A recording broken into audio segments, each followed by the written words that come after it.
good morning, children. This is Push English, and I'm Renuka Singh. And I'm here with class 11th, next chapter, the Browning version.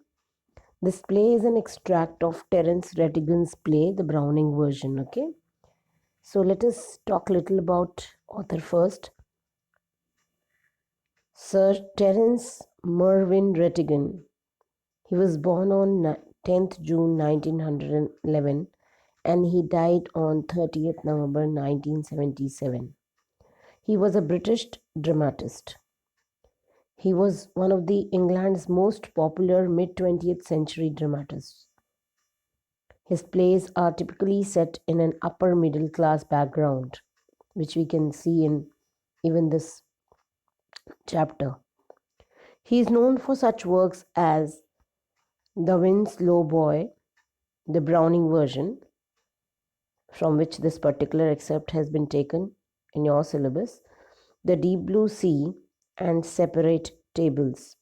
These are some of the very well-known works of his. तो Terrence Mervyn Rattigan पैदा हुए थे 10 जून 1911 में and वो उनकी death हुई थी 30 नवंबर 1977 में. वो एक ब्रिटिश ड्रामेटिस्ट थे और ज़्यादातर उनके जितने भी प्लेज हैं वो अपर मिडिल क्लास बैकड्रॉप में दिखाए गए हैं हमको. उनमें से ये जो पर्टिकुलर एक्सेप्ट है the Browning version, this has been taken from his work The Browning Version, which was published in 1948. So let us see first of all, what are the highlights of this chapter. So the highlight is that the Taplov is waiting for his teacher, whose name is Mr. Crocker Harris, and he has not yet arrived. So by the time Taplov is waiting, this another teacher, Mr. Frank, he finds him waiting and he starts a conversation with him. तो टैपलव अपने class teacher mister Crocker Harris का wait कर रहे हैं, जो अभी तक आए नहीं हैं. जब तक वो इंतज़ार कर रहे हैं तब तक मिस्टर फ्रैंक से उनकी मुलाकात हुई. मिस्टर फ्रैंक भी एक टीचर हैं उसी इंस्टीट्यूशन में और दोनों के बीच बातचीत शुरू हो गई. टैपलव उन्हें इन्फॉर्म करता है कि वो एक्स्ट्रा वर्क करने आया है फॉर हिज टीचर, बिकॉज उसने पिछले हफ्ते अपनी क्लासेस मिस की थी, तो he has come to complete that. और मिस्टर क्रॉकर हैरिस ने एज अ पनिशमेंट उसे कंपनसेट करने के लिए कहा है. That is why he has come here. इसके अलावा टैपलव बात करते करते मिस्टर फ्रैंक को ये भी बताता है कि वो एक मिस्टर क्रॉकर हैरिस एक बहुत ही सख्त इंसान है. He follows the rule of the headmaster और वो डिक्लेयर करता है कि भाई रिज़ल्ट्स वो सिर्फ आखिरी दिन ही डिक्लेयर करते हैं, बाकी टीचर्स की तरह वो बता नहीं देते before declaration of the result. उसके बाद से टैपलव के अकॉर्डिंग मिस्टर क्रॉकर हैरिस बहुत ही स्ट्रिक्ट है. बीच में वो ये भी कह देता है कि इज़ हार्डली ह्यूमन, यानी वो काफ़ी इनह्यूमन है. बीच में वो अपने इस टीचर के नकल भी उतारता है. ही मिमिक्स हिम, ही इमिटेट्स हिम. ऐसा करने के बाद, ऐसा 2 बार करता है वो, फिर बाद में अपोलोजाइज़ भी करता है मिस्टर फ्रैंक के सामने कि मैं कुछ ज़्यादा ही बात कर रहा हूँ. मिस्टर फ्रैंक थोड़े नाखुश लग रहे हैं,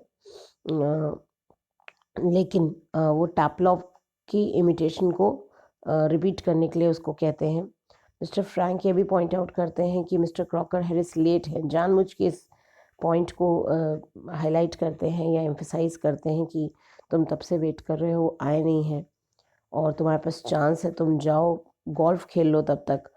तो टैपलव थोड़ा सा शॉक्ड भी होता है क्योंकि मिस्टर क्रॉकर हैरिस से काफ़ी डरा हुआ है और उसे लगता है ये कैसा सजेशन दे रहे हैं ये सर. लेकिन फिर वो उनके डर के मारे जो है वो वहाँ से जाने से इनकार कर देता है. उसके बाद से मिस्टर क्रॉकर हैरिस एक तरफ थोड़े ऐसा महसूस हो रहा है कि वो जल रहे हैं. He is feeling jealous of mister Crocker Harris, क्योंकि जिस तरीके का उनका इम्पैक्ट, उनका इफ़ेक्ट है अपने स्टूडेंट्स पर, उससे शायद एक जलन हो रही है मिस्टर फ्रैंक को. और बावजूद इसके कि बहुत सख्त है mister Crocker Harris, he is very strict, he is very cranky. लोग उनको कहते हैं कि इज़ हार्डली ह्यूमन, जैसे टैपलव भी शुरू में कहते हैं, लेकिन फिर भी इसके बावजूद ही earns all that love and respect from his students. और वो बहुत पॉपुलर भी हैं अपने बच्चों में. तो टैपलॉफ जो है मिस्टर फ्रैंक को ये भी बताते हैं कि वो एक सैडिस्ट नहीं है, कुछ भी हो लेकिन वो सैडिस्ट नहीं है। अब ये सैडिस्ट कौन होते हैं बच्चों? सैडिस्ट होते हैं जो कि दूसरों के प्लेजर से, दूसरों के पेन से प्लेजर ड्रॉ करें, यानी कि those people who draw pain out of pleasure, who draw pleasure out of pain, I'm so sorry, who draw pleasure out of pain, यानी किसी को कष्ट देकर जब खुशी हो, ऐसे व्यक्ति नहीं है वो। टफ है, ये भी मानते हैं कि he possesses no feeling at all, कई बार लगता है कोई इमोशंस ही नहीं है उनके अंदर। और बीच में वो एक ऐसा क्लासिकल जोक भी नरेट करता है जो मिस्टर क्रॉकर हैरिस को जब पढ़ा रहे थे उस दौरान घटा था। तो इस बीच में अभी मिस्टर फ्रैंक और टैपलॉफ की जब बात हो रही होती है, उसी दौरान मिसेस मिली क्रॉकर हैरिस आ जाती हैं। और मिली क्रॉकर हैरिस जो है वो क्रॉकर हैरिस की वाइफ है। और वो ये सजेस्ट करती हैं कि टैपलॉफ अभी थोड़ा सा टाइम और है, तो क्यों नहीं तुम 15-20 मिनट के लिए थोड़ा सा मार्केट में घूम आओ। तो मिस्टर क्रॉकर हैरिस को थोड़ा टाइम लग जाएगा because he is at Burgers, ये शॉप है बर्जर की, वहाँ पर है वो, तो उनको थोड़ा टाइम लग जाएगा। He may take quite some time to get back. तो मिली क्रॉकर हैरिस उसको अश्योर करती हैं कि वो ब्लेम अपने ऊपर ले लेंगी, तुम चिंता मत करो, तुम जाओ थोड़ा सा घूमाओ। और उसको टैपलो को एक प्रिस्क्रिप्शन देती हैं कि भाई ये केमिस्ट शॉप से जा कर के इसको फिल करा के आ जाओ। तो टैपलॉव इस प्रपोजल को एक्सेप्ट कर लेता है और ही लीव्स, उसके बाद वो चला जाता है। तो ये था, ये जस्ट शॉर्ट में जिस्ट था, ये कह लीजिए हाईलाइट थे चैप्टर के। और with this the play ends. अब इस पूरे प्ले की खासियत ये है कि मिस्टर क्रॉकर हैरिस हमको कहीं भी नहीं नज़र आ रहे हैं। He is not in the picture, he is not in the scene, he is out of the scene, but the whole story revolves around him, that is all about. So ये था हमारा चैप्टर। अब थोड़ा सा character sketch पर आते हैं। जो मेन कैरेक्टर है वो है जॉन टैपलॉव, जो कि एक टीनेजर है। He is in lower 5th grade, student of science, और मिस्टर क्रॉकर हैरिस का स्टूडेंट है। जब उसकी कॉन्वर्जेशन फ्रैंक के साथ हो रही है तो उसके कैरेक्टर का एक enlarged व्यू हमको नज़र आ रहा है। We can see his wide view of his character and also the character of Crocker Harris, क्योंकि टैपलॉव और फ्रैंक की बातों से ही हमें पता चल रहा है कि क्रॉकर हैरिस एक्चुअली कैसे हैं, because he is not appearing in the scene. So ये कॉन्वर्जेशन से हमें टैपलॉव के लाइक्स और डिसलाइक्स पता चल रहे हैं। ये मालूम है कि वो साइंस सब्जेक्ट में स्पेशलाइज करना चाहता है एंड ही डिसलाइक्स आर्ट, उसे आर्ट्स पसंद नहीं है। एक अजीब सा एटीट्यूड है क्रॉकर हैरिस की तरफ। अच्छा, और वो अपने व्यूज़ को बहुत ही फ्रैंक वे में, स्ट्रेट फॉरवर्ड वे में फ्रैंक के सामने प्रेजेंट करता है। उसके बाद ये दूसरा कैरेक्टर जो है, he is one of young teacher mister Crocker Harris.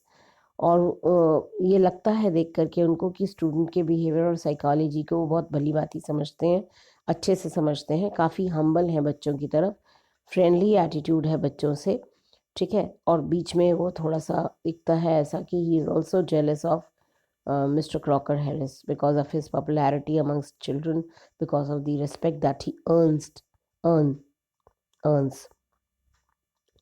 तो उसके बाद आते हैं हम, जब टैपलॉव के साथ उनका कॉन्वर्जेशन हो रहा है तो ये समझ में आ रहा है कि टैपलॉव काफ़ी कंफर्टेबल है, क्योंकि वो हर मैटर उनसे डिस्कस करता है, काफ़ी इजी है अपने एटीट्यूड में वो। लेकिन अगर फेलो टीचर्स पे कोई सरकाज़म हो तो हमें नहीं पसंद करना चाहिए। बट यहाँ थोड़ा सा देखा गया है उनको कि he is like enjoying that imitation being done by टैपलॉव, ठीक है। लेकिन फिर बाद में जब ज़्यादा होने लगता है तो वो उसको स्नब भी करते हैं, रोक भी देते हैं। तो जब हद से ज़्यादा वो कैरी अवे हो जाता है while mocking at mister Crocker Harris. तो उसके बाद से है ब्राउनिंग वर्जन। क्रॉकर हैरिस जो सबसे इम्पॉर्टेंट कैरेक्टर है, वो काफ़ी डिसिप्लिन्ड है, प्रिंसिपल्ड है, he is a man of principles, ठीक है ना, बहुत सिद्धांतवादी व्यक्ति हैं। क्रॉकर हैरिस जो है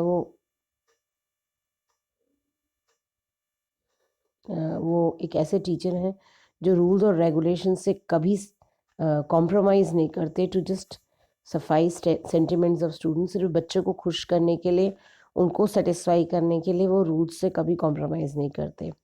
दूसरा, उनकी जो वे ऑफ थिंकिंग है, कुछ लोग उसको देख करके उनको क्रिटिसाइज़ करेंगे, कुछ लोग दे अप्रिशिएट हिम।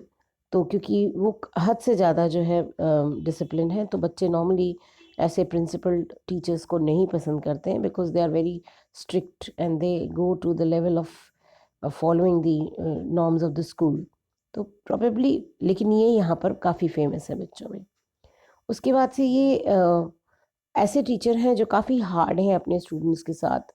जब स्टडीज़ की बात आती है, वो उन टीचर्स में से नहीं हैं जो रोमांटिक जोक्स क्लास में क्रैक करें सिर्फ फ़नी बनाने के लिए। उनके जोक्स काफ़ी पुअर होते हैं उनके स्टूडेंट टैपलॉफ के अनुसार, क्योंकि कोई भी स्टूडेंट उसको समझ नहीं पाता है उनके जोक्स को। तो ये हैं हमारे मिस्टर क्रॉकर हैरिस। और अब मिली का छोटा सा जिक्र है लास्ट में एकदम। मिस्टर क्रॉकर हैरिस की वाइफ हैं, she is a thin lady, she is in her late 30s, और जिस तरीके से उन्होंने कपड़े पहने हैं, स्मार्ट क्लोथ्स पहने हैं, बहुत अच्छे जगहों पर प्रिंसिपल के वाइफ भी ऐसे अच्छे कपड़े नहीं पहनती। तो शी सीज टैपलोव इमिटेटिंग हर हस्बैंड्स वाइफ, वो ये भी देखती है, शायद सुन भी लेती हैं, वो अपने पति की आवाज़ को इमिटेट कर रहे हैं, पति को इमिटेट कर रहे हैं टैपलोव, लेकिन वो उसको बहुत ही लाइटली और कैजुअली लेती हैं। और जब वो देखती हैं कि टैपलोव वेट कर रहे हैं उनके हस्बैंड का, तो वो मतलब शी अंडरस्टैंड दैट टैपलोव जो है बाकी बच्चों की तरह जाकर खेलना चाहता है। तो वो बोलती भी हैं कि उन्हें टाइम लगेगा आने में वर्जस से, और तुम इनडायरेक्टली हिंट करती कि तुम जाओ और खेलो। लेकिन जब वो नहीं जाता, उसकी हिम्मत नहीं पड़ती, तो वो समझ जाती है कि ये ऐसे नहीं जाएगा, तो टैपलॉव को केमिस्ट के शॉप पर कुछ मेडिसिन लेने भेज देती हैं ताकि बच्चा थोड़ा घूम भी आए। एक्चुअली उनका पर्पस सिर्फ ये है कि मेडिसिन नहीं लेना, बस उस बच्चे को थोड़ी सी मदद करना चाहती हैं कि वो भी थोड़ी देर के लिए जाकर अपनी फ्रीडम एंजॉय करे, जब तक मिस्टर क्रॉकर हैरिस नहीं आ जाते। तो इसी पर हमारा चैप्टर एंड होता है। और thank you so much for watching the video, and probably I'll take up the line to line explanation in my next video. God bless you children. Bye bye.